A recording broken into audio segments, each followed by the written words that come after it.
히브리서 2장 1절로 18절 말씀 봉독하겠습니다. 그러므로 우리는 들은 것에 더욱 유념함으로 우리가 흘려 떠내려가지 않도록 함이 마땅하니라. 천사들을 통하여 하신 말씀이 견고하게 되어 모든 범죄함과 순종하지 않은 자들의 공정한 보응을 받았거든. 우리가 이같이 큰 구원을 등한히 여기면 어찌 그 보응을 피하리요.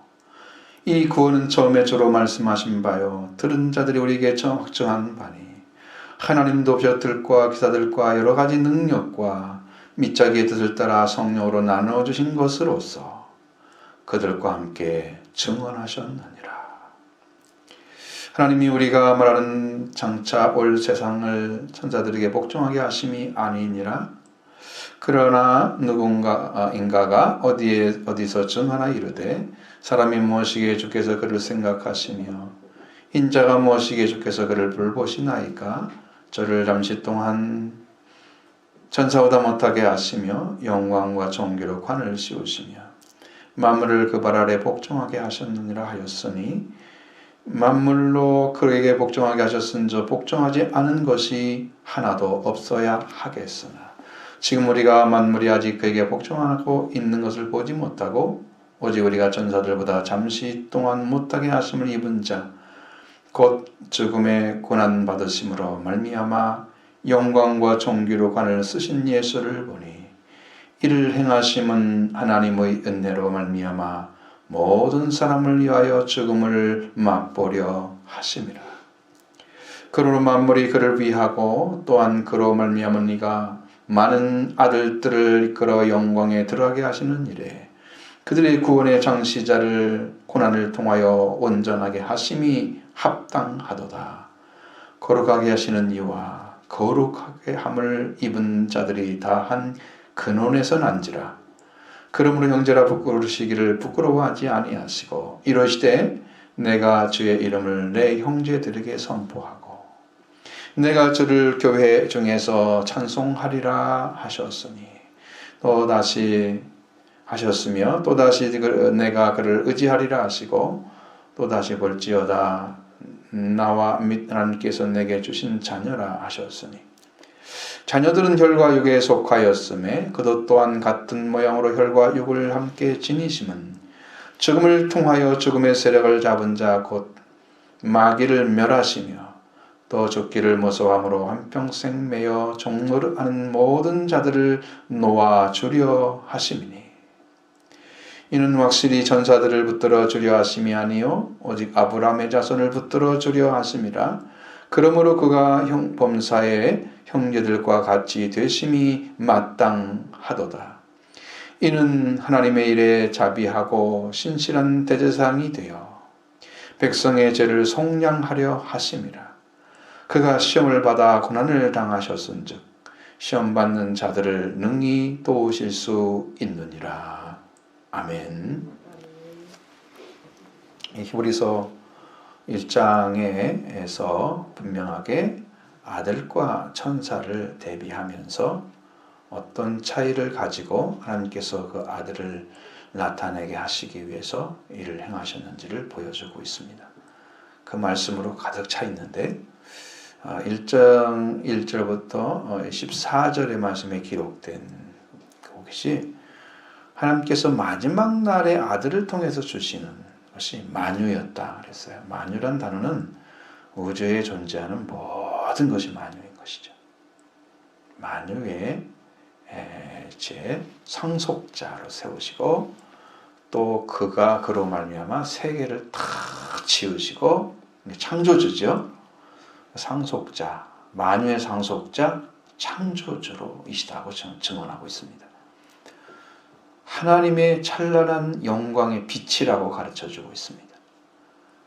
그는 하나님과 똑같은 분이다, 본체이시다 가르쳐줍니다. 그리고 그의 능력으로 능력의 말씀으로 만물을 붙드신다. 그러니까 예수 그리스도가 가진 말씀이 하나님 말씀인데 동일한 말씀인데 한 분이시기 때문에 근데 그 말씀 한마디로 지금 우주가 서 있는 거예요. 만물이 안 부서지고 부딪히지 않고 하나님 법칙에 만들어서 붙들고 있는 거예요.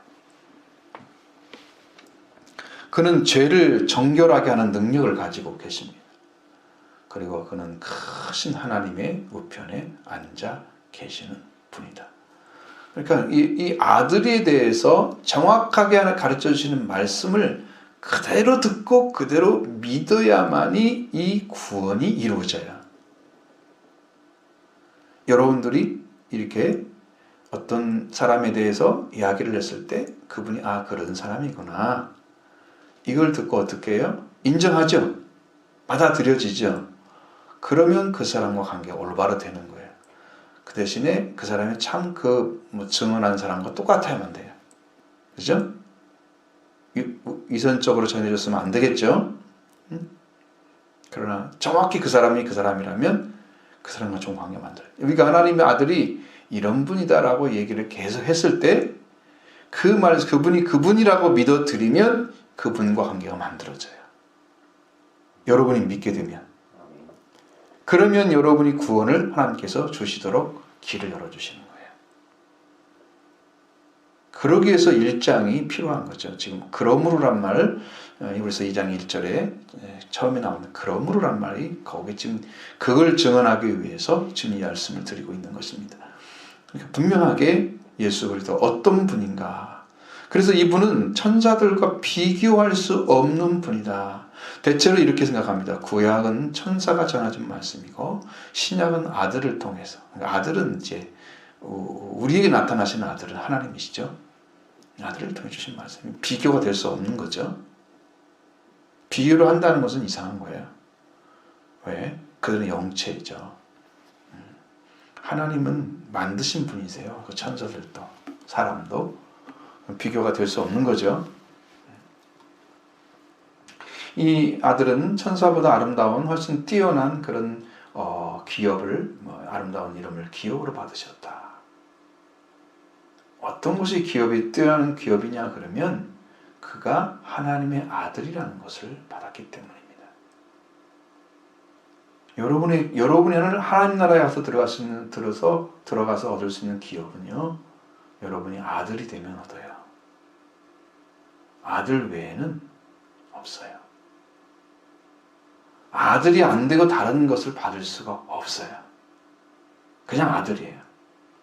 그래서 천사들은 아들이 될 수가 없어요. 일단 예수님 하나님 아들이기 때문에 우리가 그를 믿으면 우리가 하나님의 아들로 들어가. 로마서 9장 8장 29절의 말씀처럼 그는 우리의 맏형이 되는 거예요. 맏아들이 되시고 우리는 형제가 되는 거예요. 그래서 그를 믿게 되는 거고 그를 믿을 통해서 우리가 아들이 되는 거예요. 이게 상속자예요.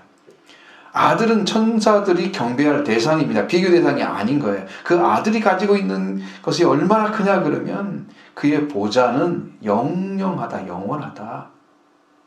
그 나라의 규는 공평한 거다. 이 규라는 단어는 랍토스라는 말인데 이건 홀, 스텝처라고 말씀합니다. 그러면 뭐냐면 왕권을 가리키는 거예요. 그는 왕권을 가지신 분이다. 왕이다. 그리고 그가 왕에 앉는 자리가 영원하다. 그러니까 그 나라는 망하지 않는 거예요. 영원한 나라. 아들이 가지고 있는 것입니다. 그리고 그는 다른 사람보다 훨씬 승한 기름을 부으셨다. 동료들보다. 즐거움의 기름을 부으셔서 동료들보다 뛰어나게 하셨다. 그렇게 예수 그리스도를 뛰어넘는 존재가 아무도 없다는 거예요.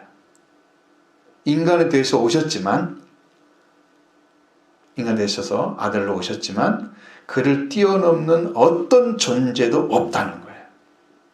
하나님이 그렇게 세우셨다고 말씀하고 있습니다. 그리고 하나님이 창조하신 모든 세계는 다 멸망할 것이지만 그 아들은 영존할 것이다.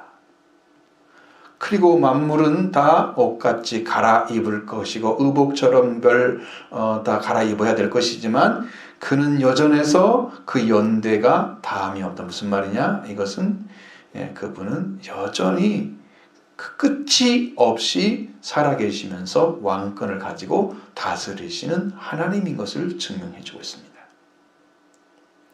이걸 여러분이 믿는 거예요. 그 아들에 대해서 모르거나 못 믿으면 이게 문제가 돼. 그럼 성경대로 가르쳐준 대로 여러분 믿어도 여러분은 어마어마한 것을 지금 얻고 있는 거예요. 그들만 믿어지면 여러분 안에 살아있는 믿음이 쫙 채워지면서 영적 회복이 확 일어날 거예요. 이 아들이 안 믿어지면 기도도 안 해요. 찾지도 안 해요.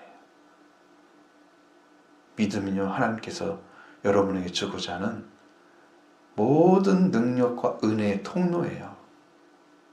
믿음을 안 가지고 있는 사람들은 기도하지 않아요. 예수님 누군지 안 모르겠어요. 안 믿잖아요. 기도 안 해요. 예수님이 누군 걸 조금 알았어. 기도하는 사람이 돼요. 깊이 알았어. 더 많이 기도하는 사람 돼요. 그러니까 안 믿으면 기도할 수 없어요.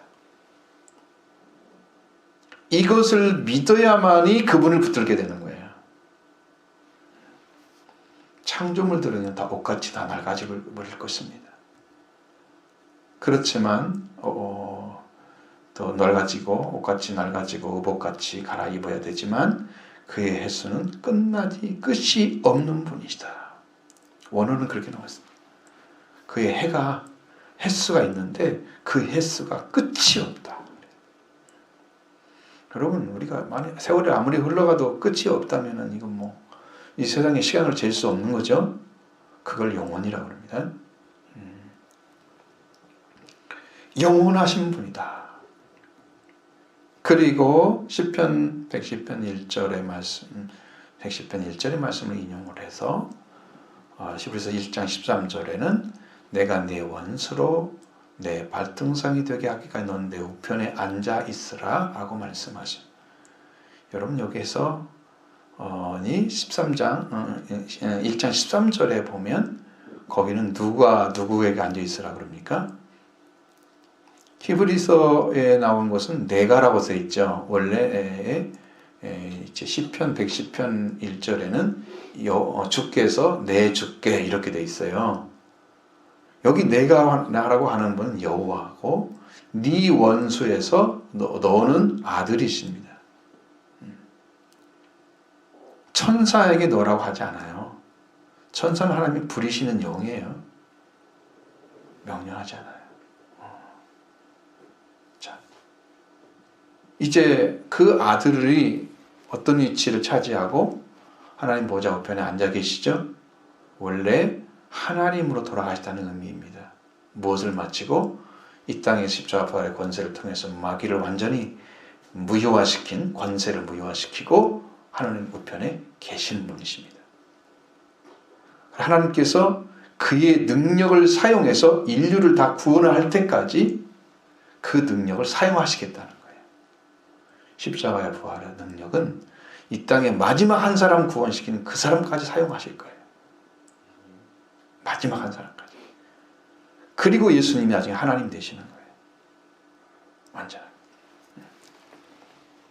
그러니까 이 아들에 대한 말씀을 듣고 더욱 연연함으로 너희가 흘러 떠내리가 가지 않도록 함이 마땅하다고 말씀해 주고 있습니다. 자, 1절로 4절의 말씀 보십니다.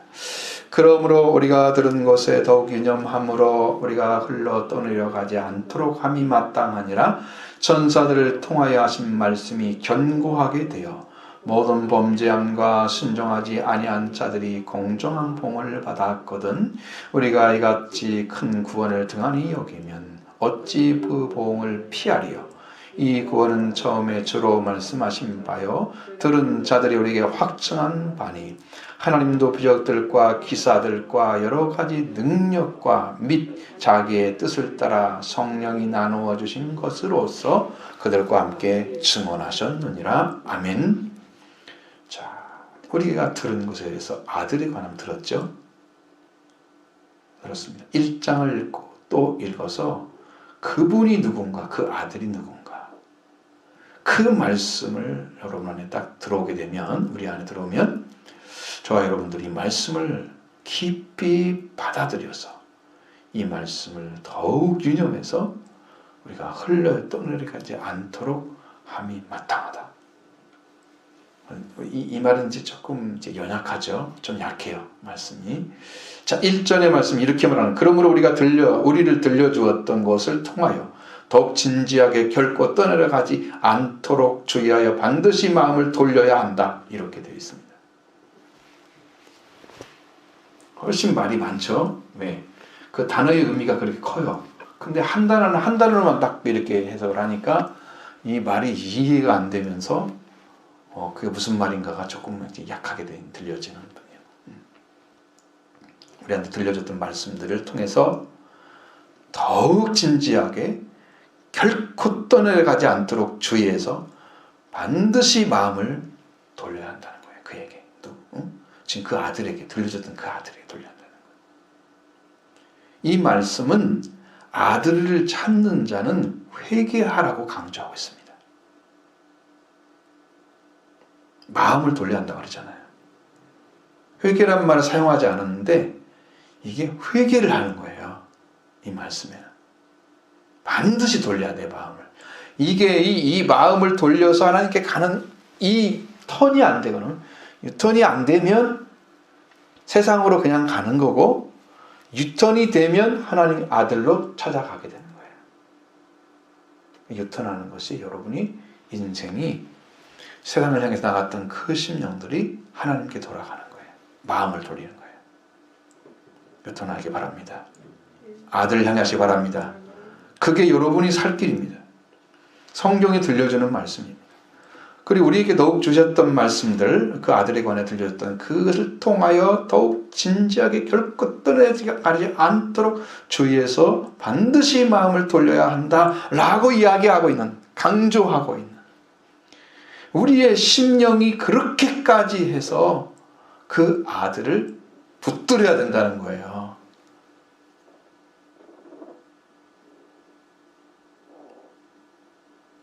만약 우리가 이것을 잃어버리게 되면 어떻게 될까요? 여기서요, 떠내려간다, 가버린다라는 이 말씀은 이런 의미예요.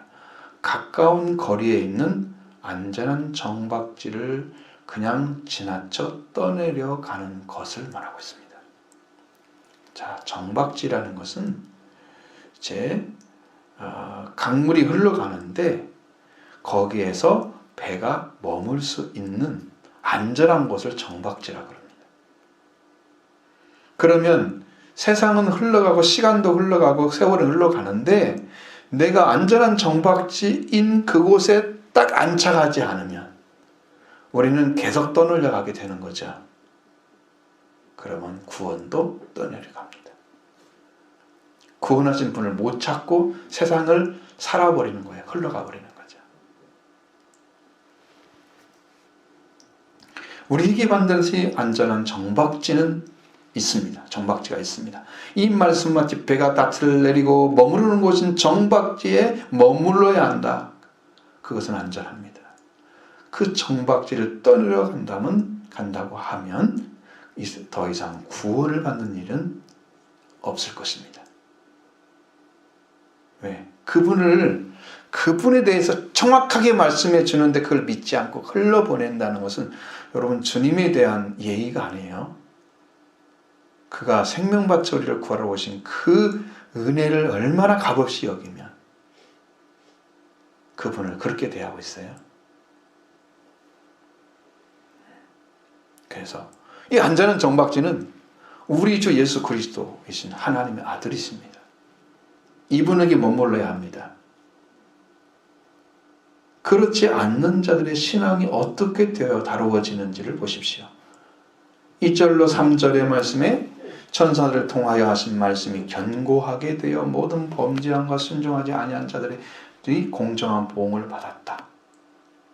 우리가 이같이 큰 구원을 등한히 여기면 어찌 그 보응을 피하리요라는 말씀하고 있습니다. 이 천사들을 통해서 주신 말씀, 천사를 통해서 하신 말씀, 이것은 율법입니다. 천사를 통해서 하신 말씀이 견고하게 돼서 그 말씀을 통해서 하나님은 확고하게 그 말씀대로 집행을 한 거예요. 그래서 멸망받는 자들은 다 율법으로 망하는 거예요.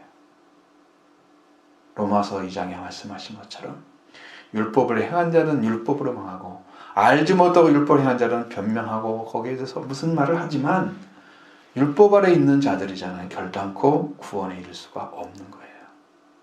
세상에 사는 사람들이 알고 행하든지 모르고 하든지 다 율법에 속한 것입니다. 그럼 하나님의 심판 안에 들어가 있죠? 결단코 구원이 없는 거예요. 천사를 통하신 말씀도 이랬어요. 이 말씀 모든 범죄함과 순종하지 아니함이 공정한 보응을 받았다.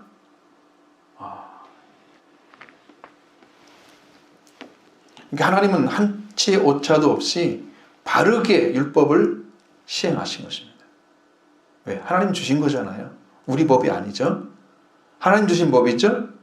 당신이 가진 법을 통해서 심판하는데 누가 생명 창조자가 지금 하시는데 누가 여러분 자식들도 여러분의 자식 안에 품 안에 들어와서 자식이 순종하면 어떻게 돼요? 좋은 자식과 부모 관계가 되잖아요. 이게 벗어나면 어떻게 돼요? 내 자식 취급하고 싶지 않죠. 뭐 그런 자식 없으니 잘 모르잖아요 지금, 그죠? 만약에 그런 자식이 있다고 하면, 자녀가 있다고 하면 이 심령을 이해를 할 거예요. 이 벗어나 있는 자식을 이걸 어떻게 하지? 부모 안에 들어오지도 않고 순종하지도 않고 마음대로 살아버리는 이 자식을 어떻게 하지? 벗어나 버렸잖아요, 부모 품에서. 하나님 말씀이 이렇게 이거 멸망받는가 이거 가르쳐 줬는데 이 멸망에서 벗어나 버려 살면서 범죄하고 순종하지 않는 일을 하나님께서 보응하시는 이 자식은 하나님 나라에 그래도 하나님 나라에 둘 수가 없기 때문에 하나님의 온전한 자비와 사랑을 가지고도 그를 품을 수가 없는 죄를 범했기 때문에 그를 갖다가 공정한 보응으로 판단해서 심판을 하시는 거예요. 그게 율법인 거죠. 그렇기 때문에 이 법은 하나님 말씀이고 이 확고한 이유는 하나님 율법 아래 있는 자들 이 법으로 판단을 받기 때문입니다. 범죄한 것 순종하지 않은 자들이 공정한 형벌을 받았다고 말씀하고 있습니다. 아무도 핑계를 못해요. 지옥에 들어갔냐 그럼 하나님 보냈어요 그렇게 말 못해요. 내가 이렇게 했다고 얘기해요. 내가 한 거예요. 그건. 내가 이런 삶을 살았기 때문에 왔다고 얘기해요. 하나님 나를 보냈어요 이렇게 핑계 못해요. 천사를 통해 주신 말씀을 또 범죄함과 순종하지 않은 자들에게 저주와 죽음이 공정하게 판결해도 형벌에 처해졌습니다. 그렇다면 우리에게 그렇게 큰 구원을 소홀히 여기면 어떤 방식으로 피할 수 있겠습니까? 라고 묻습니다. 여기서 그렇게 큰 구원은 곧 아들이 이루신 구원입니다. 이 구원은 죄를 없애고 하나님과 죽은 관계를 다시 살려 하나님 사람의 영을 살려서 그 아들이 되게 하시고 하나님 아들로 거듭나게 하시는 그 구원인데 히브리서 2장 3절에서 그렇게 큰 구원이라고 말씀하고 천사로 준 것이 아니고 하나님께서 아들의 모습으로 나타나셔서 하나님이 이루신 구원이기 때문에 그렇게 큰 구원이라고 말하고 있는 거예요. 그래서 여기는 이렇게 큰 구원이라고 썼죠. 이렇게 구원. 이 큰 구원입니다. 아들이 이루신 구원이기 때문입니다. 우리에게 주신 이 말씀은 하나님께서 살리시는 그 능력을 사용하셔서 사람을 죽은 사람들 가운데서 살리시는 그렇게 큰 구원을 소홀히 여기면 어떻게 피하리요? 이런 공정한 형벌을 피할 수 있겠는가? 천사가 전한 말씀으로도 범죄해서 이 공정한 판결이 이루어졌다면 하나님 아들이 직접 오셔서 이루신 구원을 여러분 이렇게 소홀히 여기면 붙잡지 않고 소홀히 여기면 어떻게 피해 가겠습니까? 공정한 판결을 피할 수 없다. 천사가 전한 말씀도 피할 수 없다면 하나님께서 마지막으로 아들을 통해서 그런 구원을 등한히 여기면 이때는 피할 길은 아예 없습니다. 왜? 우리가 율법을 범하면 우리의 속죄자가 계시기 때문에 우리가 용서를 받을 수가 있었어요. 근데 율법이 아니고 복음을 건드려서 순종하지 않으면 그러니까 구원은 더 가깝게 복음을 주시면 되지만 여기에 순종이 안 되면은 더 큰 복을 받게 되는 거예요. 그걸 아셔야 돼요. 그러니까 복음의 세대에 들어오면 그것이 더 심판도 영광도 커지지만 심판도 커집니다. 아시죠?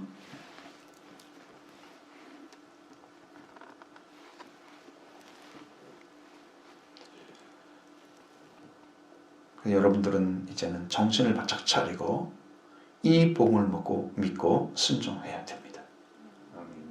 정상적으로 사셔야 됩니다. 복음을 붙잡고. 이렇게 큰 구원을 소홀히 여긴 분이 한 분도 없어야 됩니다.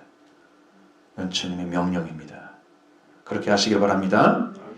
그렇게 큰 구원을 아들을 또 보내셔서 우리에게 주신 그 구원을 소홀히 여기는 자는 하나님의 공정한 판결을 피할 수 없게 된다는 사실을 우리에게 바르게 받는다고 하면 여러분이 하나님의 영광이 너무 커요. 이 안에 들어가서 사람들이 그 구원을 받은 사람들이 뭐 구원 받았다고 간증하고 이러면 조금은 감동받죠. 근데 지옥에 있는 사람들 보고 온 사람이 얘기하면 더 큰 충격을 받습니다. 그러니까 성경은 살아있는 자에게 뭘 경고해야 됩니까? 살아있는 자에게 죽음을 경고하죠. 죽은 자에게 뭘 줘야 됩니까? 살아있는 걸 줘야 되죠. 근데 죽은 자들이 살아있는 것에 대해서 이해할 수 있겠습니까? 살아있는 자는 죽음에 대해서 이해를 할 수 있지만 죽어있는 자는 살아있는 것에 대해서 이해하지 못합니다. 그것이 뭔가를 모르기 때문에. 하나님은 우리를 이해할 수 있지만 우리는 하나님을 이해할 수 없습니다. 우리는 죽은 자이기 때문에. 그러니까 아무리 얘기해도 이건 통하지가 않는 부분이에요. 이 영적인 부분이 여러분 영이 하나님 말씀으로 들어오셔서 심령 안에 그나마 조금 이해가 된다고 하면 찾을 수가 있는 길이 찾아지는 거죠. 이게 아주 희미한 거예요. 처음에는 작게 보이고 희미해요. 근데 그걸 붙잡으셔야 돼요. 엘리야가 그래서 올라가셔서 기도하고 1번 기도할 때 구름이 있느냐고 계속 물어보잖아요. 3년 6개월 동안 비가 안 왔으니까. 근데 마지막 1번 기도할 때 자꾸만 구름이 보입니다라고 얘기했어요. 그렇게 되는 거예요. 구원은. 은혜는 아주 희미하고 작게 보여요. 그게 안 될 것처럼 마치. 그런데 그걸 통해서 하나님 행하십니다. 여러분도 믿음에 이렇게 들어가셔야 돼요. 안 보여도. 그게 아주 작게 잡아 보여진다면 그게 시작인 거예요. 그걸 붙잡고 정말 은혜를 사모하면서 찾아가시기를 바랍니다. 자, 그럼 이 구원의 출처 처음으로 하신 말씀과 같이 우리에게 확정한 바라고 말씀하고 있습니다. 3절에서 말씀하시는데 원어로 오면 누구든지 태초에 주님으로부터 말씀을 받았고 들었던 자들이 우리를 향하여 확증하였느니라. 이렇게 되어 있어요. 원어로는. 누군 잘 모르죠. 처음에. 근데 어쨌든 이 강력한 구원의 말씀, 이 큰 구원에 대해서 듣고 그 말씀은 누구부터 줬냐면 태초부터 줬다는 거예요. 처음부터. 태초란 말은 처음부터 줬다는 의미입니다. 그 말씀을 들었던 자들이 확증을 했다. 그러면 여러분 이건 누가 지금 여러분 창세기에서도 타락했을 때 딱 첫 번째 하나님께서 하시는 말씀은 여자의 후손이 뱀의 머리를 칠 거다고 말씀하시잖아요. 첫 번째 말씀이죠. 인류를 구원하겠다는 첫 번째 말씀이에요. 여자의 후손이 했어요. 강력한 말씀이죠. 그 누가 들었는지 모르죠. 근데 우리는 모세를 통해서 썼다고 얘기하니까 그래서 모세 오경이라 그러는데 요즘 신학에서는 모세란 말을 빼버리고 그냥 오경이라고. 왜? 그건 확정할 수가 없으니까. 정확한지 모르니까. 어쨌든 모세를 통해 줬다고 이스라엘 사람들은 다 믿었던 것이고 오늘 우리도 뭐 그게 정통 신학에서는 믿고 있습니다. 그러니까 누가 받았는지 몰라. 근데 적었어. 그 말씀 듣고 기록해놨어. 구원이 시작됐구나. 하나님께서 구원하시기로. 그리고 모세와 그 다음에 나중에 선지자를 통해서 계속 말씀하시잖아요. 아들에 대한 이야기를 계속 얘기를 해줬습니다. 하나님께서 구원을 주시기 위해서 아들을 보내시는 거니까. 그리고 하나님께서 예수님을 세상에 보내심을 받기 전에 받았던 말씀이 바로 예언서죠. 그리고 이렇게 받았던 말씀을 기록해서 확정해 주었습니다. 들었던 자들은 예수 그리스도의 부름을 받았던 사도들입니다.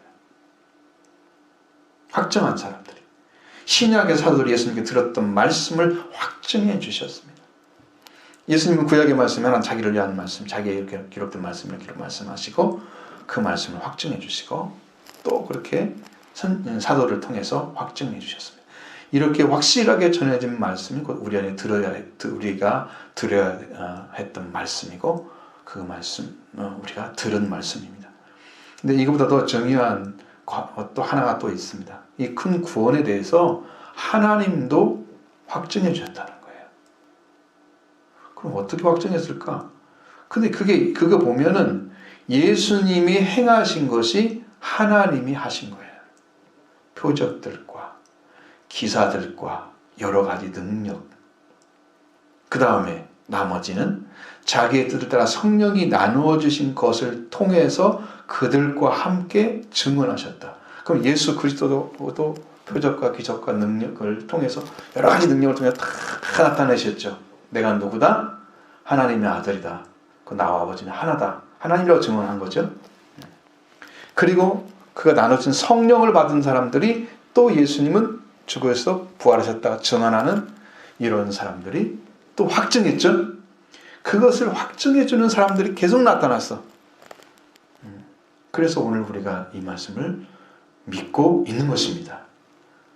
그들이 전한 게 진짜인지 아닌지를 어떻게 알아요, 우리가? 그들이 확증해 줬기 때문에 아는 거예요. 믿는 거예요, 우리가. 그게 성경 말씀인지 어떻게 알아요? 하나님 주신 말씀인지. 그건 성령을 받아보면 알아요. 이게 하나님께로 온 건지 인간의 말인지 알아요. 그 차이가 있어요. 이렇게 예수 그리스도에 대해서 하나님의 큰 구원에 그렇게 큰 구원에 대해서 말씀해주고 있었다는 거예요. 이 예수님은 아버지께서 내 안에 계신다고 말씀하셨고 또 예수님 나를 본 자는 아버지를 보았다고 말씀하시고 예수님도 말씀하시죠. 내 말은 내 말이 아니고 아버지께 들은 걸 너에게 전했다고 수없이 예수님이 증명해 주었습니다. 증언해 주셨습니다. 하나님께서 예수님 안에 계신 말씀을 주신 거죠. 그를 통해서 성령의 능력으로 수많은 표적과 기사들과 여러 가지 능력을 행하셨고 성령으로 나신 권능으로 사도들도 큰 구원이신 예수 그리스도 그렇게 큰 구원이신 예수 그리스도를 증언해 주었습니다. 그 말씀을 받은 자들이 구원이 일어났습니다. 속죄가 일어나고 부활도 이루어져 영적인 부활이 일어나고 그들이 복음을 받고 기뻐하며 하나님을 찬송했던 성경에 얼마나 많이 기록되어 있습니까? 그렇게 큰 구원을 주신 분, 이 구원의 창시자가 누군가? 라는 걸 말씀합니다. 자, 그는 무엇을 하셨는가에 대해서 말씀해 주십니다. 5절로 9절을 말씀해 주십니다. 하나님이 우리가 말하는 장차 올 세상을 선자들에게 복종하게 하심이 아니니라. 그러나 누구인가가 어디서 증언하여 이르되 사람이 무엇이기에 주께서 그를 생각하시며 인자가 무엇이기에 주께서 그를 돌보시나이까. 저를 잠시 동안 천사보다 못하게 하시며 영광과 존귀로 관을 씌우시며 만물을 그 발 아래에 복종하게 하셨느니라 하였으니 만물로 그러게 복종하게 하셨은즉 복종하지 않은 것이 하나도 없어야 하겠으나 지금 우리가 만물을 아직 그에게 복종하고 있는 것을 보지 못하고 오직 우리가 천사들보다 잠시 못하게 하심을 입은 자 곧 죽음의 고난을 받으심으로 말미암아 영광과 존귀로 관을 쓰신 예수를 보니 이를 행하심은 하나님의 은혜로 말미암아 모든 사람을 위하여 죽음을 맛보려 하심이라. 아멘. 또 여기 천사들과 비교합니다. 한 가지 하나님께서 우리에게 말씀하신 것은 장차 올 세상을 천사들에게 복종하게 하시려 한 것이 아니다. 말씀해 주었습니다.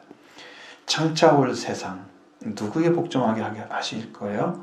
자, 바로 6절로 8절의 말씀은 시편 8편 4절로 6절의 말씀, 상반절의 말씀까지 인용한 성경입니다.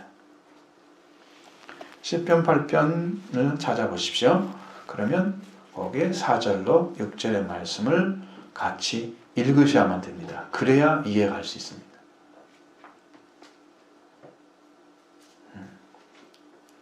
왜? 연결이 안 되면 지금까지 이제 히브리서에 기록된 말씀만 여러분이 알게 되는 거예요. 자, 시편 8편 4절 6절 상반절까지 읽겠습니다. 사람이 무엇이기에 주께서 그를 생각하시며 인자가 무엇이기에 주께서 그를 돌보시나이까? 그를 하나님보다 조금 못하게 하시고 영광과 존귀로 관을 씌우셨나이다. 주의 손으로 만드신 것을 다스리게 하시고 만물을 그의 발 아래 두셨으니. 아멘. 이 말씀을 인용할 때 단어 하나가 문제가 됐습니다. 히브리서 2장 6절 8절 상반절의 말씀에 보면은 거기에 7절에 그를 잠시 동안 천사보다 못하게 하시며 라고 말씀하고 있죠. 근데 히브리 여러분이 참 제 시편 8편 5절의 말씀에는 그를 하나님보다 조금 못하게 하시며 라고 기록되어 있잖아요. 둘이 안 맞잖아요. 인용을 했는데 하나는 다른 말로 써 있잖아요.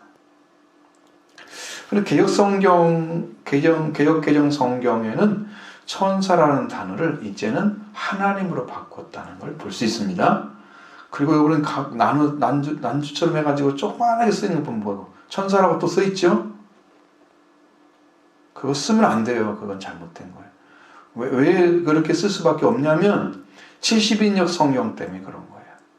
개역 성경 이전에 개정 성경에서 들어오기 전에 개역 성경에는 천사라고 썼는데 그는 히브리서 2장 7절 말씀에서 하나님이 아닌 천사보다 못하게 하셨다. 단어를 그대로 볼 수 있죠. 시편을 인용한 히브리서 기자는 당시에 헬라어 성경인 70인역이 그대로 있었는데 그걸 그대로 인용한 것입니다. 그래서 이 성경을 그대로 인용해서 천사와 아들을 대비하면서 말씀을 전하는 히브리서와 같은 맥락이 천사보다 조금 못하게 하신 이분 자 예수 그리스도에 대해서 이야기를 하는 거예요. 그 성경을 인용하다 보니까 이렇게 말씀이 바뀐 거예요. 그럼 나는 그것은 여러분들이 어떻게 이해할지 모르지만 저는 예수님을 천사에 비교한다는 건 있을 수가 없는 거라고 생각을 해요. 사람과 비교도 안 되죠. 우리가 봐야 할 것은 예수 그리스도가 천사보다 좀 못하게 하시면 받을 수 없으시다는 거죠. 70인역 성경, 히브리어 성경을 헬라어로 번역할 때 하나님, 엘로힘, 히브리어 엘로힘인데 헬라어 데오스로 번역하지 않고 천사를 가리키는 엥겔로스로 번역을 했다. 너무 이상하지 않아요? 이 번역 하나 때문에 히브리서 성경을 기록했던 저자는 하나님을 천사로 이제 사용하게 된 거예요. 누구 잘못이라고 할 수 없죠. 히브리서 기자의 설명 말씀 들으면 그분이 잘못을 할 수 없죠. 왜? 그때 그렇게 번역을 했기 때문에 그걸 그대로 믿고 있으신 성경을 쓴 거예요. 히브리서 2장 6절 말씀에 그러나 누군가가 어디에서 증언하여 이르되 사람이 무엇이기에 주께서 그를 생각하시며 인자가 무엇이기에 주께서 돌보십니까? 이렇게 돼 있잖아요. 근데 7절 말씀에 그를 잠시 동안 천사보다 못하게 하시며 이렇게 바꾸는 거예요. 그리고 영광과 존귀로 관을 씌우시며 8절 상반절을 인용해서 만물을 그 발 아래 복종하게 하셨으니를 하셨느니라 이렇게 바꿨죠. 자, 6절은 사람이 무엇이기에 그를 기억하고 있으며 이런 말씀입니다. 얘는 주께서라는 말이 없어요. 우리 단어에는. 7절은 그를 잠시 동안 천사를 거들러 못하게 하다와 영광과 존귀의 관을 씌우다 두 문장으로 되어 있는데 이 문장을 합치면 그를 잠시 동안 천사를 거슬러 보다 못하게 하시며 영광과 존귀의 관을 씌우셨으며 그 8절 말씀은 만물을 그의 발 아래 복종시켰다라는 말입니다. 그래서 6절 말씀에는 사람이 무엇이 이렇게 그를 생각하시며라고 하니 주라는 단어가 없어요. 주께서란 말이 아니에요.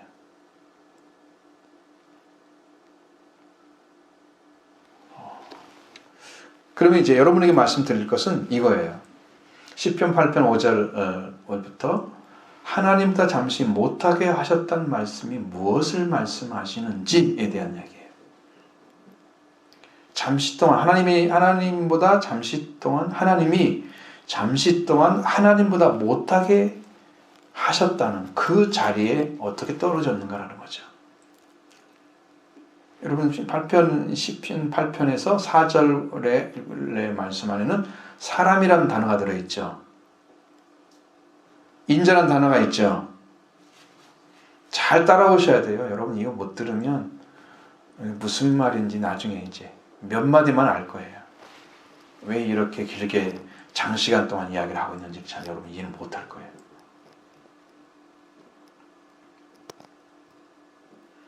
자, 사람과 인자라는 말 썼잖아요. 사람이 되시고 사람의 아들. 보시면 예수님은 뭐라고 해서 항상 자기를 인자라 그랬죠. 그 사람의 아들로 오신 예수 그리스도를 가리키고 있습니다. 이 단어는. 그래서 예수님은 하나님의 아들이시고 이 세상에 보내심을 받으시고 또 33세 나이로 죽으시고 그 죽은 자 가운데 부활을 되셔서 하나님의 보좌로 돌아가시면 하나님이 되시는 거예요.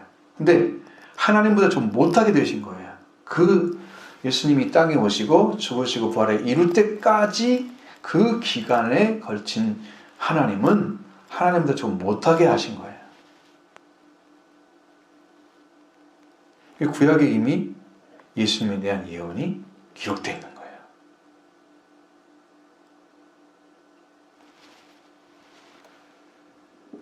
이해가 되든 안 되든 여러분 믿으시면 됩니다. 뭐 여러분이 그걸 믿든 안 믿든 뭐 성경은 이미 기록됐는데 어떻게 할 거예요? 예? 근데 그 말씀이 그 말씀인 걸 모르는 거지. 그게 문제인 거죠. 이 예언에 대한 말씀, 예수님이 예언에 대한 말씀입니다. 그러니까 천사라는 단어를 사용하면 안 된다는 말이죠. 히브리서 6장 8절, 1절로 8절의 말씀에 그렇게 말씀하고 있잖아요.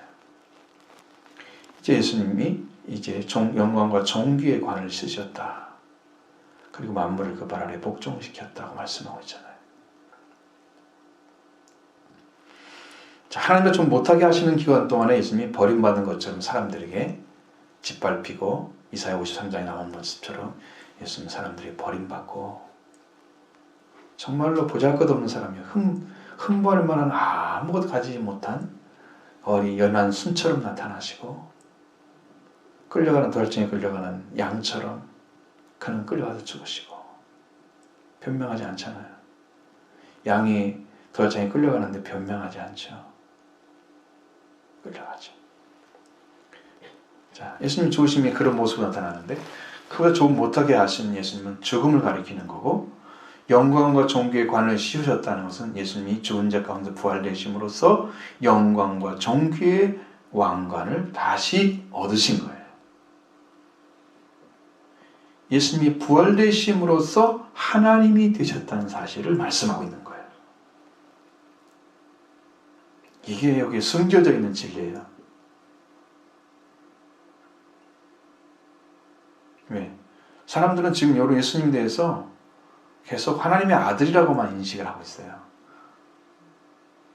하나님 되셨다는 몰라. 하나님보다 좀 못하게 하셨다는 것은 하나님인데 하나님보다 좀 못하게 한 자리에 떨어져 다시 하나님 되신 걸 말하는 거예요. 영광과 존귀의 관을 쓰신 것은 하나님이신 걸 가리키는 거예요. 부활되심으로써. 하나님이 나름대로 좀 못하게 되셨다가 다시 하나님 되신 거예요. 영광과 존귀의 관을 씌우시는 그 예수님이 곧 하나님이신 거예요. 하나님과 동질을 가진 본체라고 그랬잖아요.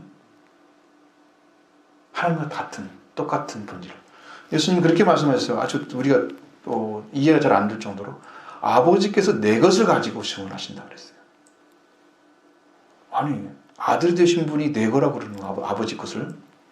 그렇게 말할 수는 있겠지만 이 땅에 계신 분이 아버지께 말씀드린 것처럼 그러니까 이건 도대체 이해가 안 되는 정도로 이 정도 차이 나는 것처럼 느껴지는 그분이 아들이 되시고 그분은 하늘에 계신데 하나님. 우리는 이제 그렇게 생각하죠. 근데 그분 아버지가 내 것을 가지고 나를 증언하신다고 말씀하고. 그러니까 그분이 인간으로 나타나서 우리를 구원하기 위해서 특별하게 내려오신 거지 그분이 인간이 아닌 거예요. 사람이 되신 거예요. 그냥 우리를 위해서. 우리가 사람에 속해져 있으니 그건 나중에 나오니까 그 말씀 들을 때 기억하시면 이해가 되실 거예요. 왜? 굉장히 복잡해요. 다 전할 수가 없어요. 제가 이제 천사들에 대한 얘기는 하지 않겠습니다. 왜? 아니기 때문에. 하나님께 만물로 그에 복종하게 하셨은즉 복종하는 것이 하나도 없어야 되는데 우리는 아직 그에게 만물이 복종하는 것을 보지 못하고 있는데 뭐가 보이느냐? 오직 천사들보다 잠시 동안 못하게 하신 하나님과 조금 잠시 동안 못하게 하신 뭘 입은 자 고난을 받으심으로 하여 영광과 그 관을 씌우신 예수는 보였다. 그 말이죠. 만물이 복종하게 하셨으니라고 하는 말씀이 이루어지지 않았다는 건데 그건 무엇은 보였어요? 영광과 존귀로 관을 하나님과 좀 못하게 하신 그분이 영광과 존귀로 관을 쓰신 예수는 보였단 말이에요. 나에게. 자, 그것은 하나님의 은혜로 말미암아 모든 사람을 위해서 죽음에 참여하려고 하신 거다.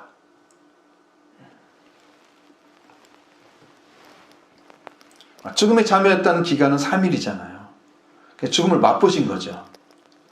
육신이 떨어진 것 자체가 이미 하나님과 못하게 하신 건데 그것을 다 회복하는 기간이 그것이 가장 낮아진 상태는 3일 동안 죽음에 갇혀 있는 거예요. 그리고 부활되시면 영광과 존귀의 관을 쓰신 예수를 봤죠. 이게 하나님의 은혜로 들어간 길이었습니다. 그리고 하나님 보좌 우편에 앉아 계시는 거예요. 이 하나님의 은혜로 말미암아 모든 사람을 위하여 죽음을 맛보려 하십니다. 죽음에 참여하라고 하셨다. 누구 때문에? 모든 사람을 위해서.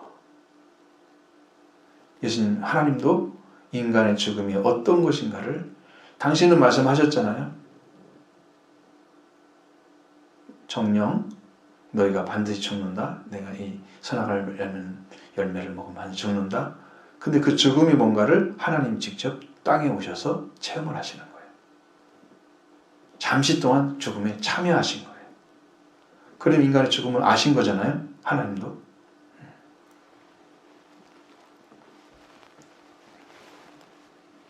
그래서 죽음에 참여하셨습니다. 그럼 예수님의 승리는 바로 부활로 되찾으셨어요. 그래서 이제는 완전한 하나님이신 것입니다.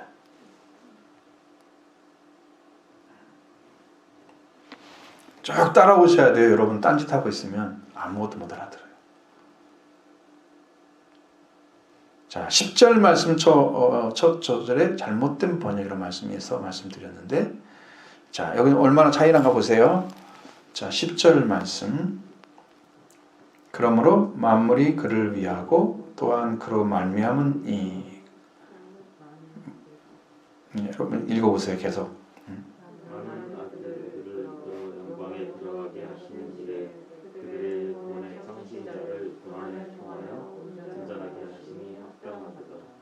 말씀하고 있습니다. 자, 여기 보면은 여기에 이제 10절의 말씀에 그러므로 만물이 그를 위하고 또한 그로 말미암은 이라고 기록된 말씀이 이게 차이가 너무나 크기 때문에 여기는 반드시 짚고 넘어가요. 그러므로 만물이 그를 통하고 만물이 그 때문에 라고 번역을 해야 됩니다. 그 때문이 만물이 그를 통하고는 만물을 통하여 만물은 하나님을 통하여 그가 하나님이 가리키는 거예요. 그는 자 하나님을 통하여 만물의 창조의 근원이신 하나님을 가리키는 거고 또 만물이 그를 통하여는 하나님께서 만물을 존재하도록 창조하신 이라고 가리키는 거예요. 두 가지예요. 그러니까 만물을 그를 위하고라는 말은 맞지 않는 단어란 말이에요.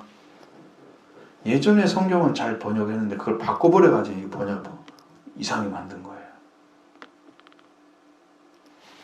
번역을 다시 바꿔가지고 더 나쁘게 만들면 어떡해.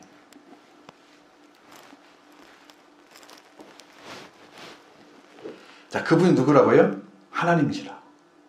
그렇게 하신 이가 만물을 통하여 또 그런 말미암은 이라고 번역하는 게 좋겠습니다. 만물이 그 근원과 만물의 근원과 창조자이신 하나님, 창조자이신 이는 하나님이시다.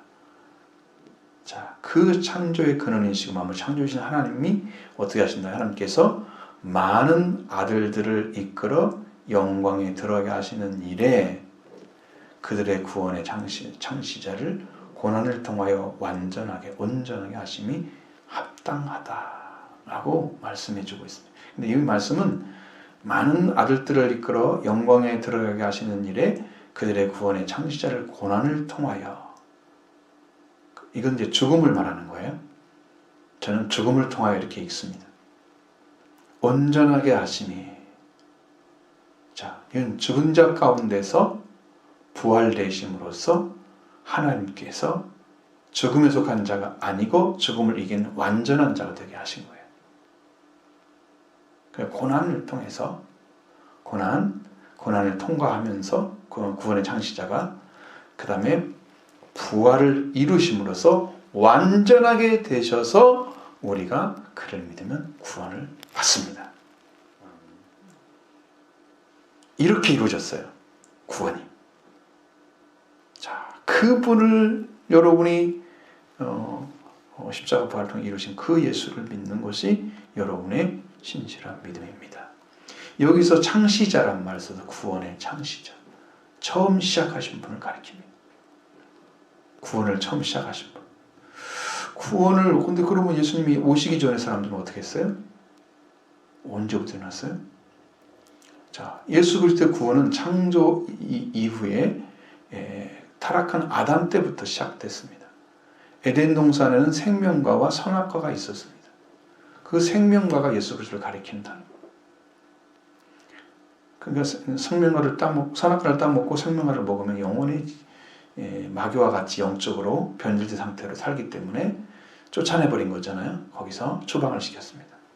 여호와께서 아담과 하와에게 무슨 옷을 지어 입혔어요?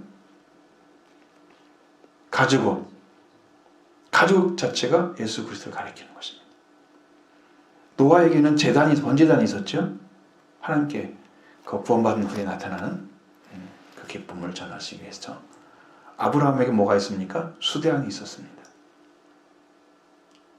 그리스도 나타난 거예요. 광야에서는 반석에서 물이 터져 나왔습니다. 바울은 광야에서 물이 나온 이 반석을 그리스도로 해석했습니다. 고린도서 10장 4절에 보면 다 같은 신령한 음료를 마셨으니 이는 저희를 따르는 신령한 반석으로부터 마셨음에 그 반석은 곧 그리스도시라. 있었죠, 거기에도? 여러분, 예수 그리스도가 보이지 않게 다 가서 영으로 역사를 하신 거예요. 상징적인 것으로. 처음부터 구원하셨죠? 구원의 창시자죠? 그분이 완전하게 이루신 것이 이제 십자가 부활인 거예요. 그건 이해가 되시죠? 그러면 하나님 창세전부터 그리스도 안에서 예정하셨던 말씀들을 우리에게 말씀해 주고 있습니다. 마침내 여자의 후손인 한 아들로 태어나셔서 우리가 오셨고 그 구원을 완성하시는 예수 그리스도 우리의 구원자이십니다. 모든 아들들이 아니라 많은 아들들을 하나님의 영광에 들어가게 하시려고. 예수님이 아무리 큰 능력을 가지고 오셔도 그를 믿지 않는 자에게는 능력을 사용하지 못하는 거예요. 성경에 나오죠. 가버나움에서 큰 능력을 행하셨는데 회개하지 않고 돌아오지 않잖아요. 저주를 말하잖아요. 가버나움아 네가 하늘까지 높아지겠느냐? 음부까지 나야지. 여러분, 능력이 사용되었을 때 구원으로 연결이 안 되면 하나님 다시 일하지 않습니다. 거기에서. 우리 교회도 좀 위험한 거예요. 성령의 역사가 강력히 나타날 때 들어오지 않았기 때문에 그래서 그런 거예요.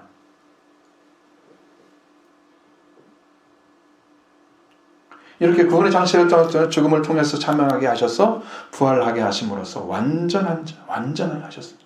그럼 우리 이와 같이 바로 우리를 위해서 이렇게 하신 것입니다. 11절로 16절의 말씀 보십니다. 거룩하게 하시는 이와 거룩함을 입은 자들이란 근에서 난지라. 그러므로 형제라 부르시기를 부끄러워하지 아니하시고 이르시되 내가 또 주의 이름을 내 형제들에게 선포하고 내가 주를 교회 중에서 찬송하리라 하셨으며 또 다시 내가 그를 의지하리라 하시고 다시 볼지어다 나와 및 하나님께 내게 주신 자녀라 하셨으니 이 자녀들은 혈과 육에 속하였음에 그도 또한 같은 모양으로 혈과 육을 함께 지니심은 죽음을 통하여 죽음의 세력을 잡은 자 마귀를 멸하시며 또 죽기를 무서워함으로 한평생 매어 종노릇하는 모든 자를 놓아주려 하심이니 이는 확실히 천사들을 붙들어 주려 하심이 아니요 오직 아브라함의 자손을 붙들어 주려 하심이라. 아멘. 이 거룩하게 하시는 이 예수 그리스도, 거룩함을 입은 자 하나님의 아들들 다 하나에서 났다 그랬습니다. 근원이란 말은 없지만 원어에는 하나라고 나와 있습니다. 하나에서 난지라. 그 하나이신 분이 하나님이십니다. 거룩함을 입은 자들은 바로 예수 그리스도 믿음으로 돌아온 자 하나님 아들을 가리키는 거예요. 거룩해 하시는 이는 예수 그리스도 우리 주님이십니다. 하나님부터 거룩하게 하시는 이 또 예수 그리스도를 통해서 하나님의 영광에 들어가는 하나님의 아들들은 다 하나에서 태어난 것입니다. 그래서 형제라 부르기에 부끄러워 아니했다. 하나가 아니고 우리와 근원이 달라. 우리가 아무리 회개하고 돌아와서 예수 그리스도 은혜를 받아도 하나님의 근원에 같이 하나님과 하나가 될 수 있는 관계에 안 들어간다면 우리는 여전히 예수님이 우리를 형제라 부를 수 있는 자리가 아닌 거죠. 영적으로 넌 달라.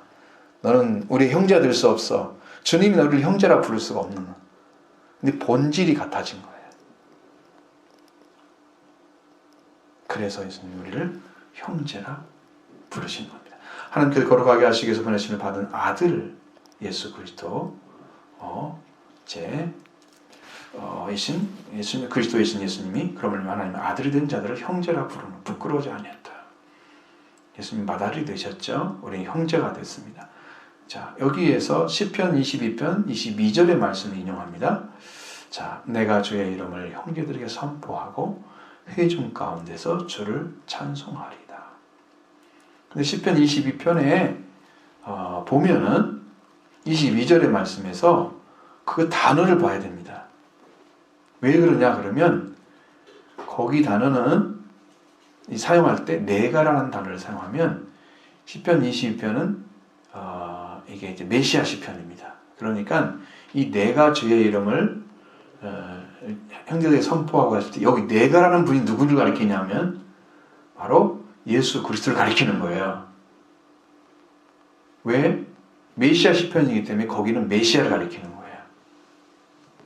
메시아가 오셔서 주의 이름, 하나님의 이름이죠. 하나님의 이름을 형제들에게 선포해요. 성제가 누구예요? 하나님께 돌아온 자들, 거룩하게 된 자들이죠. 바로 그겁니다. 나는 그리스도를 가리키는 단어입니다. 내가 주의 이름 형제들에게 선포하고 분은 예수 그리스도가 주의 이름을 형제들에게 선포했습니다. 예수님 오셔서 사실 하나님의 이름을 선포하셨죠. 말씀하셨습니다.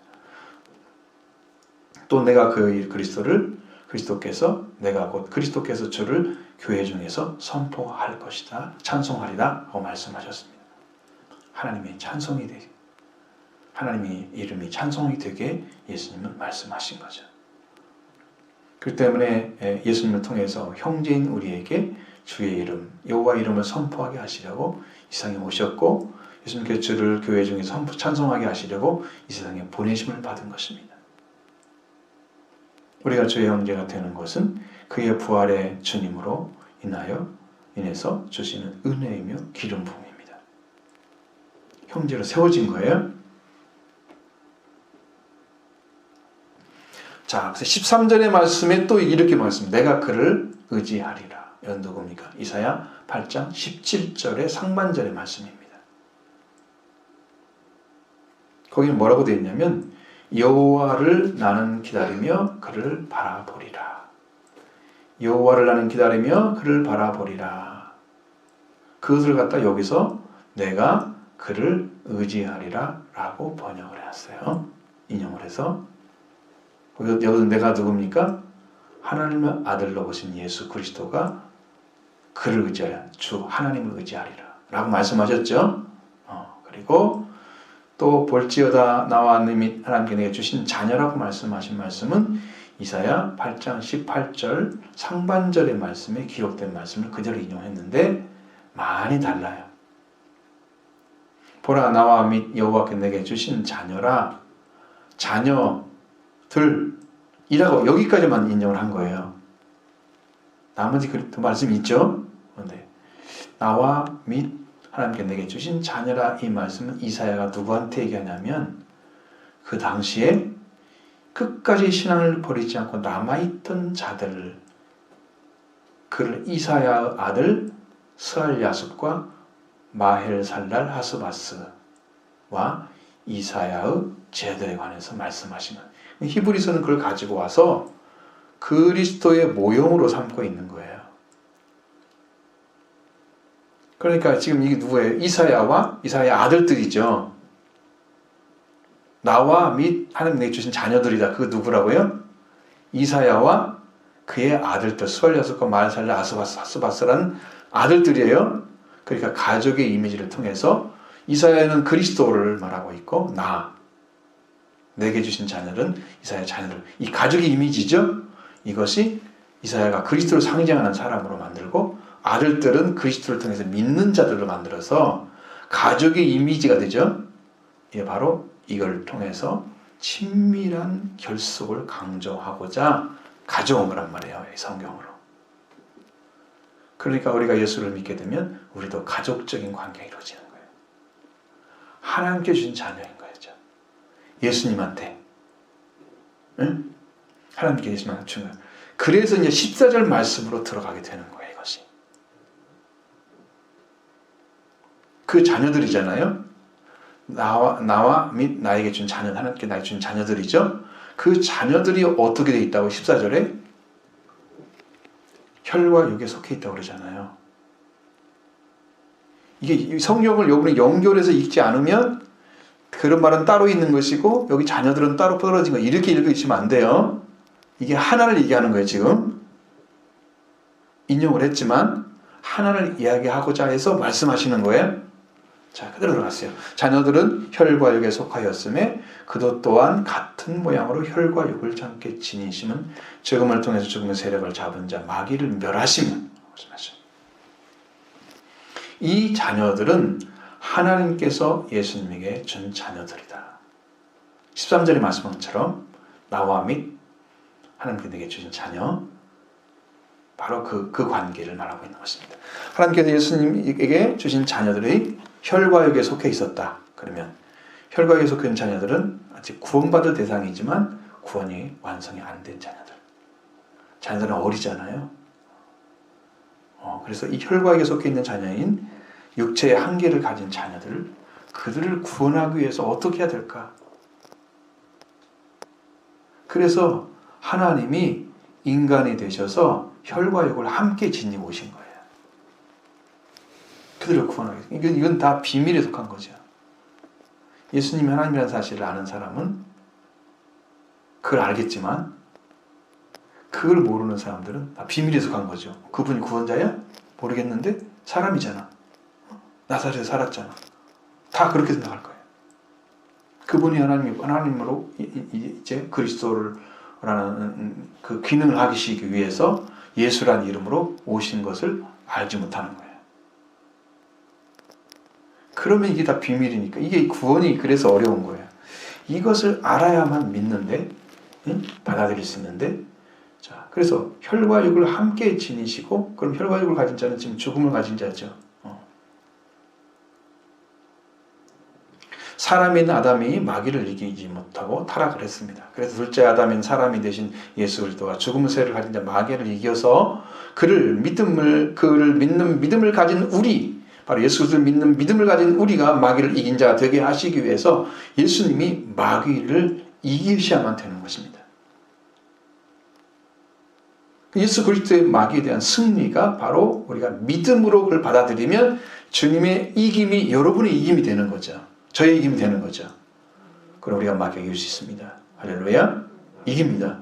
그리스도께서 죽음을 가지신 죽음을 죽이신 가진 죽음의 세력을 잡은 자, 죽으심을 통해서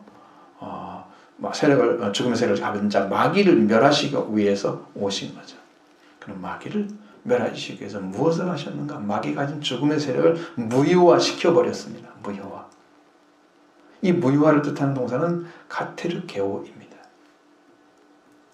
이 카타라는 말은 못못에 대해서라는 말이고, 아르게오라는 말은 활동하지 않다라는 말입니다. 그러면 마귀는 죽음의 세력을 가지고 활동하지 못하도록 예수님께서 무효화시켜 버린 거예요. 죽음의 세력을, 죽음의 권세를. 그리고 예수 그리스도가 여러분의 구주가 되어 주시며 구원해 주셨으면 죽음의 세력을 잡은 자 마귀의 권세를 활동하지 못하도록 이미 죽음을 묶어버린 거예요. 그래서 멸하셨다고 얘기합니다. 그럼 여러분은 죽음에 대해서 생각할 필요가 없어요. 죽음을 이기신 분이 여러분의 구주이기 때문입니다. 그렇더니 마귀의 죽음의 세력을 이기신 예수님을 믿는 자들에게는 마귀는요, 제한적으로 활동을 하는 거예요. 마귀 와서 괴롭히잖아요. 계속 들어오죠. 활동하지 못하게 들어오죠. 이미 마귀를 이긴 자 예수님이 여러분 안에 계시는데 그분이 능력을 발휘하도록 여러분의 믿음을 가지고 그걸 받아들이셔야 되는데 이걸 믿지를 않고 있으니까 마귀는 여전히 여러분을 괴롭히는 거예요. 오셔서 마귀가 와서. 자, 마귀는 예수 그리스도를 믿는 자들의 어린 자들을 넘어뜨리기도 활동합니다. 마귀가 우는 사자처럼 너희를 삼키려고 한다고 하시잖아요. 택함을 받은 사람들도 삼키려고 도전하는 거예요. 예수님과 관계 없는 자들은 이미 마귀에 속해 있습니다. 마귀가 그를 다스리고 있어요. 알지 못하면서 예수를 믿고 이 구원받으라고 하는 사람들을 대적하잖아요. 멸망받을 줄은 모르고. 그러니까 빨리 회개하셔야 됩니다. 그 자리를 쓰면 안 되겠죠. 구원을 받은 자들은 있지만 하나님의 혈육에 속한 자녀들, 어린 자녀들은 그 마귀가 죽음의 세력을 가지고 활동하지 못하게 지켜주셔야만 되는 주님이. 죽음의 세력, 죽음의 권세에서 벗어나게 하시고, 그 다음에 혈과 죽음의 세력을 잡은 자를 이기게 하기 위해서 예수님이 죽으시고 부활되신 것입니다. 자, 죽음의 세력을 활동하지 못하도록 하는 예수님께서 강력하게 붙들어 주신 이 말씀대로 믿으면 여러분도 마귀의 죽음의 세력에서 벗어나지 못하게 하실 것입니다. 왜? 말씀은요, 여러분이 믿고 선포하는 대로 이루어져요. 받아들이지 않는 사람한테는 말씀하지 않으세요.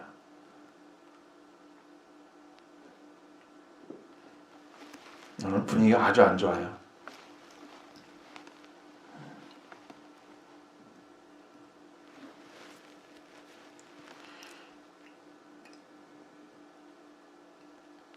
자, 두 번째로는 그 죽음을 가지고 한평생 죽음을 두려워서 모든 사는 동안에 노예의 신사가 돼서 복종하는 자들을 자유롭게 하려고 예수님이 혈과 육을 지니시고 오신 거예요. 그러니까 여러분 죽음을 자유를 얻었으면 내가 죽는 것에 대해서는 걱정하지 않는 거예요. 주님 나를 어떻게 죽게 하시든지 어떤 상황에 죽음이 올지 모르지만 걱정하지 않아요.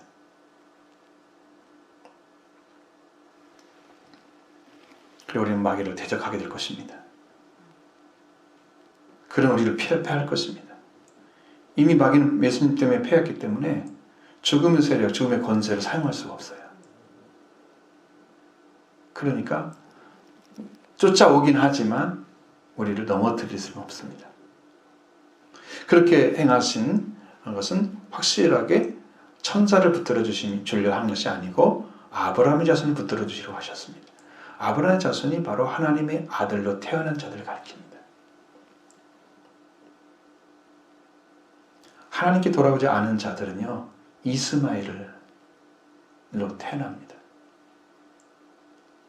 하나님께 돌아오지 않고 신앙생활 사는 이스마엘이에요, 영적으로.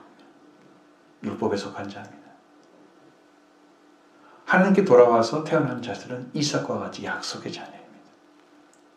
하나님께 주시고자 하셨다 이러셨어요.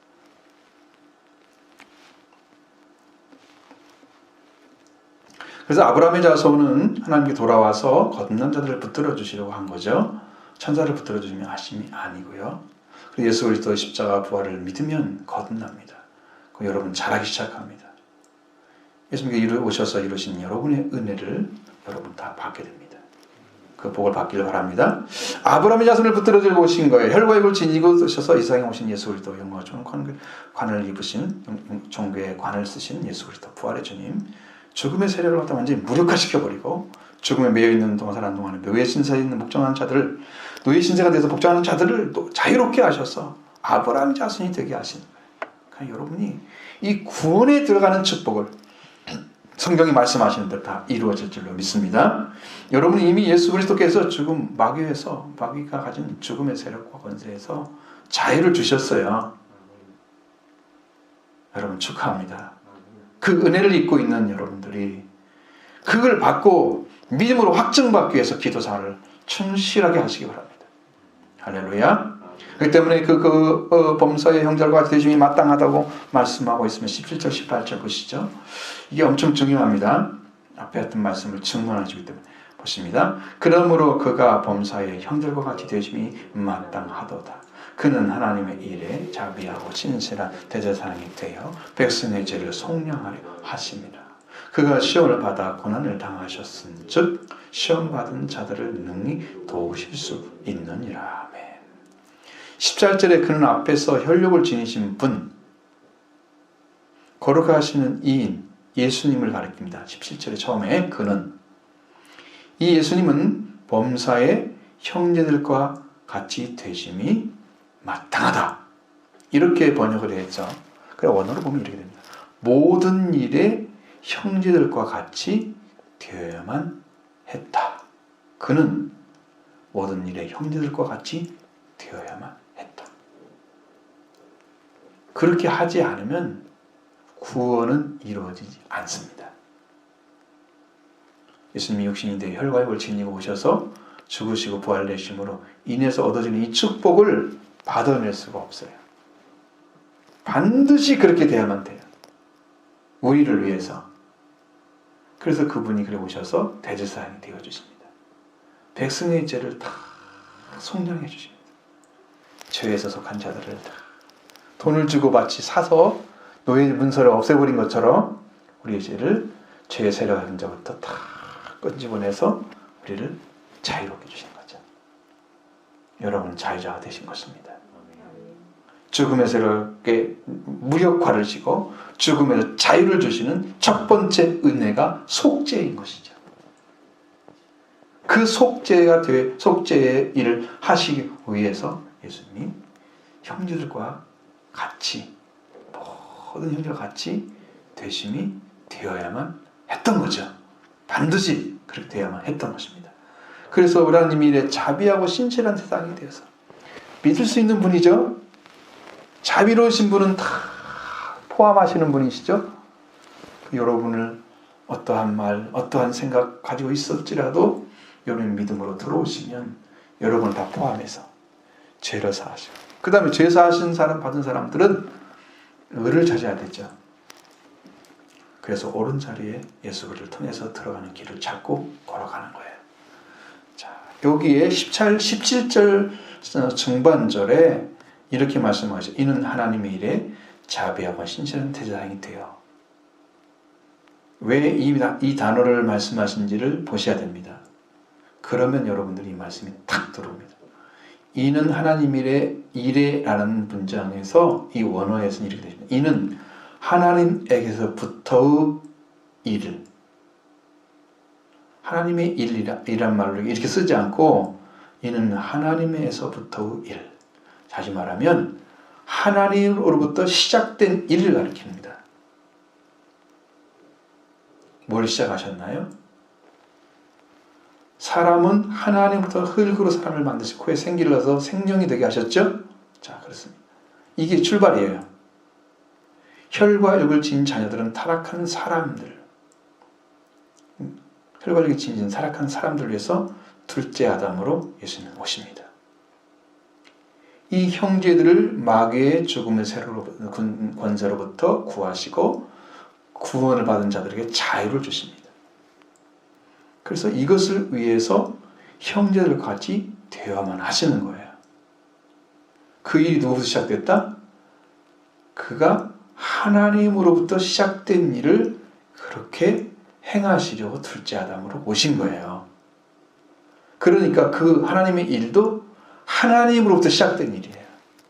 구원은 누구부터 시작된다? 하나님부터 시작된 거예요.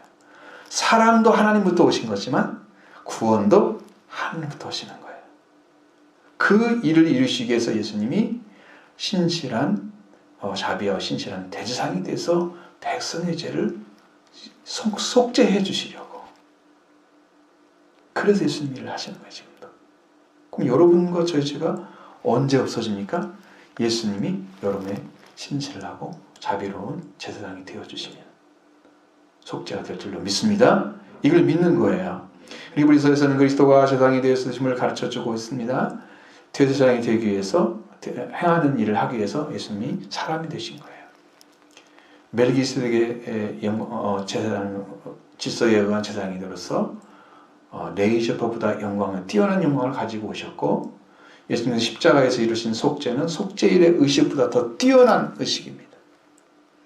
해마다 거듭해서 드리는 속죄가 아니고 염소나 소의 피를 드리는 게 아니고 자신의 피를 드려서 이루신 영원한 속죄가 이루어졌어요. 그분이 하나님부터 시작된 그 일에 자비하고 신실한 대제사장이 되셔서 백성의 죄를 속죄해 주려고 형제들과 같이 대화만 했습니다. 그 예수를 영접하시기 바랍니다.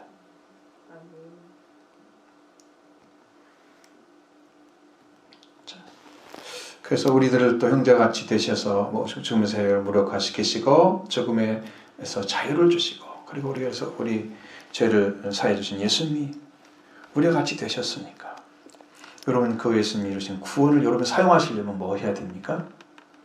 그분이 행하신 그 이루신 구원을 믿으셔야 되죠. 그분이 그런 일을 하시는 것을 믿으셔야 되죠. 그것이 여러분과 저를 위해서 한 거죠. 예수님이 그 일을 할 필요가 없죠. 예수님이라면. 왜? 당신은 죄인이 아닌데 뭘 그를 해요? 우리를 하셨죠. 그러니까 여러분과 예수님의 관계는 생명을 주는 자와 생명을 받는 자의 관계인 거예요. 죄를 사해 주시는 분과 죄를 사함을 받는 자의 관계인 거예요. 나와 무슨 관계가 있어요? 이러면 끝나잖아요. 관계가 없으면 끝이죠. 관계가 있게 하는 게 믿음인 거예요.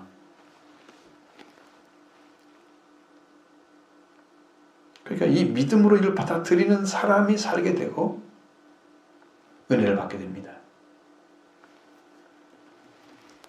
그 대상의 신뿐만 아니라 시험받는 자를 도우실 수가 있습니다. 시험받는 자 고난을 당하셨으니 시험받는 자를 능히 도우실 수 있다. 이 말씀이 이렇게 되어 있습니다. 그는 시험을 받아 고난을 당하셨으니 시험받는 자들을 도우실 수 있는, 능이란 말이 없어요.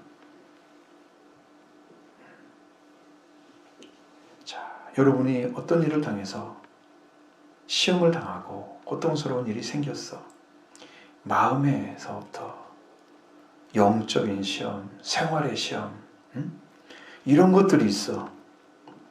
이게 지금 내가 잘못 선택했든 어떻게든 간에 하나님이 한 것은 아닌 것 같고 마귀가 한 것이 있어. 예수님도 마귀한테 시험 받았죠. 능히 승리하잖아요. 여러분을 도울 수 있습니다. 여러분의 약점, 인간의 약점이 뭔지 다 알아요. 죽음도 참여해 보셨어요. 하나님께서 직접 오셔서. 그 죽음이 뭔지도 아시에요. 그 죽음을 이기게 하시고 여러분을 영원히 살게 하시는 능력도 어떻게 사용하는지 알고 계세요. 여러분한테 가장 가깝게 손이 닿는 곳까지 내려오셔서 여러분의 구원을 지금 이루어지고 계십니다.